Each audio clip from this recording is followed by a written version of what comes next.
Morning. जय सु मेरे युवा साथियों, आप सभी कैसे हैं? ईश्वर की दया से आप सभी अच्छे ही होंगे। और आज के दिन के लिए हम ईश्वर को धन्यवाद देंगे कि प्रभु ने हम सबों को इतना प्यार किया। प्रभु की दया है हम पर कि हम रात में सोकर फिर से एक नई दुनिया को देख सके। और बहुत सारे ऐसे लोग भी हैं जो रात में सोए और आज सुबह इस नई दुनिया को नहीं देख पाए। तो हम ईश्वर को धन्यवाद देते हैं उनकी दया के लिए, उनके प्रेम के लिए कि हम सबों को सुरक्षित रखा, रात भर हम अच्छी तरह से सोए और फिर से सुबह यह नई दुनिया को देख सके। इसके लिए हम ईश्वर को धन्यवाद देंगे। तो आज जैसे 7 नवंबर है, आज के दिन में हम सेंट विली ब्रोड का फेस्ट पालन करते हैं। तो चलिए हम सेंट विली ब्रोड का जीवन कैसा था उसको जाने और उनके द्वारा हमें क्या शिक्षा मिलता है, हम उनके जीवन से हम क्या सीख सकते हैं। तो उनके जीवन को चलिए हम आगे देखते हैं कि मैं आपको बताती हूँ कि सेंट विली ब्रोड का जीवन कैसा था और हम उनसे क्या सीख सकते हैं, उनके जीवन से क्या शिक्षा ग्रहण कर सकते हैं। इसे हम अपने मन में सोचेंगे, विचारेंगे और उसे अपने जीवन में उतारने का कोशिश करेंगे। तो चलिए सुनते हैं उनका जीवन। आज 7 नवंबर को हर साल कलीसिया संत विली ब्रोड का पर्व पालन करती है। उनका जन्म 658 में इंग्लैंड में हुआ था। वे बचपन से ही यीशु को इतना जानते थे, उनसे प्रेम करते थे कि वे बचपन से ही यीशु के कार्य के लिए हमेशा आगे रहते थे, हमेशा यीशु के कार्य के लिए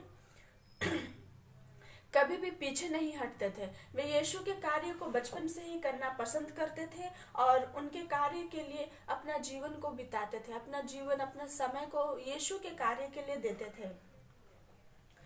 संत विलफ्रीड जो धर्माध्यक्ष थे, ये संत विली ब्रोड उनसे जाकर मिले और जब वे धर्माध्यक्ष से मिले तो उनको इतना प्रेरणा मिला, इतना वे उनसे मिलकर इतना प्रभावित हुए कि वे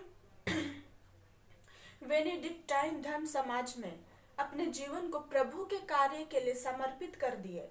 वे वहां पर रहकर पुरोहित बनने के लिए चले गए और पुरोहित बनने के बाद यीशु के प्रचार के लिए, यीशु के बारे और भी अधिक जानने के लिए, उनके बारे और भी शिक्षा ग्रहण करने के लिए, एक विशेष प्रकार का शिक्षा को ग्रहण करने के लिए वे चले गए।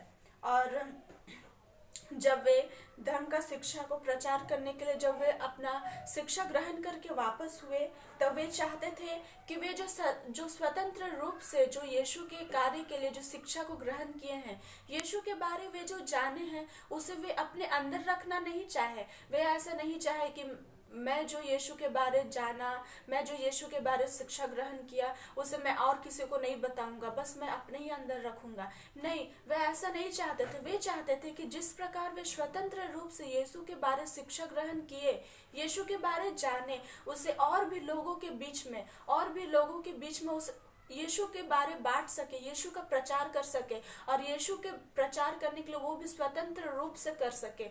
इसलिए वे संत पिता से परमिशन मांगे कि मैं जो शिक्षा को ग्रहण किया हूँ उसे लोगों के बीच में भी स्वतंत्र रूप से प्रचार कर सकूं। तो इसके लिए संत पिता ने उन्हें परमिशन दिया। उसके बाद लोगों के बीच में संत विल ब्रोड ये लोगों के बीच में यीशु का शिक्षा को प्रचार करने लगे, लोगों के बीच में स्वतंत्र रूप से बताने लगे कि यीशु कौन है, उनका सुसमाचार क्या है, सुसमाचार के बारे ऐसा करके लोगों के बीच में प्रचार करने लगे। जब संत विली ब्रोड अपने धर्म का प्रचार करते थे, उस टाइम उन्हें अपने धर्म का प्रचार करने के लिए नीदरलैंड भेजा गया, जहाँ के लोग ना यीशु के बारे जानते थे, ना यीशु के बारे कभी सुने थे। यीशु कौन है उन्हें कुछ पता ही नहीं था। लेकिन वहां पर विली ब्रोड अपने 11 शिष्यों के साथ गए और लोगों के बीच में कार्य किए। फर्स्ट जब गए थे विली ब्रोड अपने शिष्यों के साथ, तब उन्हें बहुत परेशानी झेलना पड़ा, क्योंकि वहां के लोग कभी भी प्रभु को जानते नहीं थे, कभी प्रभु के बारे सुने भी नहीं थे। तो जब वहां पर ये विली ब्रोड और उनके 11 शिष्य जब प्रचार करने लगे, तो हो सकता है वहां के लोग उनका विरोध किए होंगे, उनका बात को सुनना नहीं चाहे होंगे। लेकिन ये संत विली ब्रोड हार नहीं माने, अपने 11 शिष्यों के साथ लगे रहे, नित्य प्रतिदिन विनती में आगे बढ़ते रहे और प्रचार करते रहे। यीशु ने उनका साथ दिया, पवित्र आत्मा उनका साथ दिया, और वे एक दिन ऐसा हुआ कि वहां के नीदरलैंड के लोग भी यीशु पर विश्वास किए, उनके बारे सुने। और इस प्रकार ये सेंट विली ब्रोड वहां पर रहकर 50 साल तक अपना कार्य को संपन्न किया, और वहीं पर रहकर उनकी मृत्यु हुई। जब उनकी मृत्यु हुई तब लोग उनके कब्र के पास आकर विनती करते थे, विशेष करके जो बच्चे जो बीमार रहते थे, जो पीड़ित रहते थे, जो ठीक नहीं होते थे, उनके माता पिता अपने बच्चों को लाकर संत विली ब्रोड के कब्र के पास विनती करते थे, और विनती करने के बाद विश्वास से वे विनती करते थे, और विनती करने के बाद वे बच्चे वहां पर उनके कब्र के पास स्वस्थ भी हो जाते थे, उन्हें चंगाई प्राप्त होती थी, और वे चंगाई प्राप्त करके भी अपने घर वापस चले जाते थे। इस प्रकार संत विली ब्रोड के कब्र के पास विभिन्न प्रकार के चमत्कारों को भी देखा गया। एक पुरातन डांस है जो 7 नवंबर को आज के दिन नीदरलैंड में संत विली ब्रोड के नाम से, संत विली ब्रोड के सम्मान में लोग डांस करते हैं। तो इस प्रकार उनका जीवन था, वे किस प्रकार यीशु के प्रचार किए, यीशु के लिए अपने अलग प्रकार की शिक्षा को ग्रहण किया और लोगों के बीच में बांटा। तो आपको क्या लगता है मेरे युवा भाइयों, हम सभी उनके जीवन से क्या सीख सकते हैं, हमें क्या शिक्षा मिलता है? तो मेरे अनुसार मैं अपने जीवन में उनके बारे क्या सीखी, ये मैं आप सबों को बताती हूँ। तो चलिए सुनते हैं हम उनके जीवन से क्या सीख सकते हैं, और उनके जीवन के अनुसार हम किस प्रकार चल सकते हैं। तो वे इस प्रकार है, वे 3 प्रकार से है मेरे अनुसार। अगर आप कुछ और भी अधिक सोच सकते हैं, उनके जीवन से और भी अधिक अच्छा शिक्षा ले सकते हैं, तो आप सोचिए। तो मेरे अनुसार ऐसा है, अलग प्रकार का शिक्षा ग्रहण करना प्रभु के कार्यों के लिए। तो जिस प्रकार संत विली ब्रोड प्रभु के कार्य के लिए एक अलग प्रकार का शिक्षा ग्रहण किए, आज हमारे इस दुनिया में कितने प्रकार की शिक्षा हम ग्रहण करते हैं मेरे युवा भाइयों।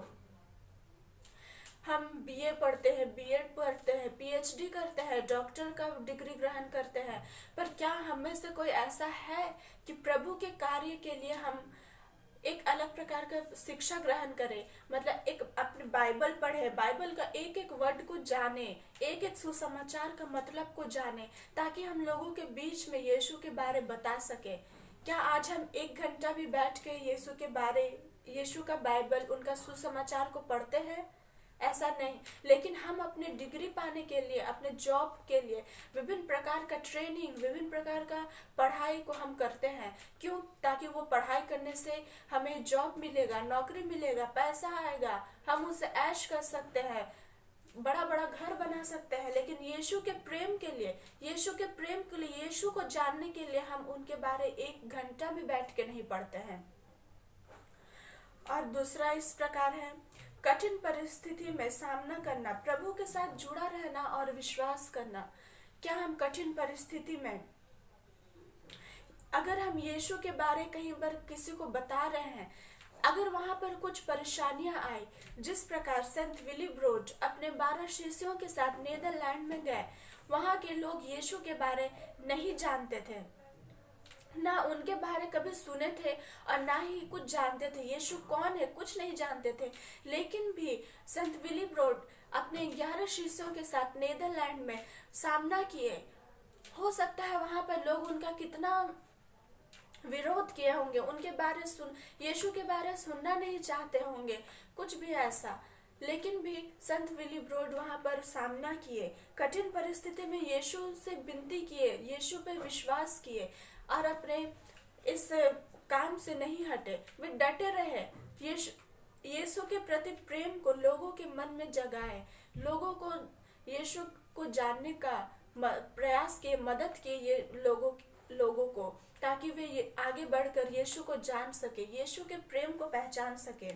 और तीसरा इस प्रकार है, जो प्रभु को नहीं जानते हैं उन्हीं को प्रभु के बारे बताना। क्या हम ऐसे, अगर हम इधर उधर जाते हैं कहीं पर भी, तो हमारे दोस्त ऐसे बहुत सारे, ऐसे नहीं है कि हमारे दोस्त केवल क्रिश्चियन ही हैं, हमारे दोस्त में से भी ऐसे बहुत सारे लोग होंगे जो अलग धर्म के होंगे, पर हम उन्हें कभी 1 मिनट 2 मिनट भी प्रभु के बारे नहीं बताते हैं।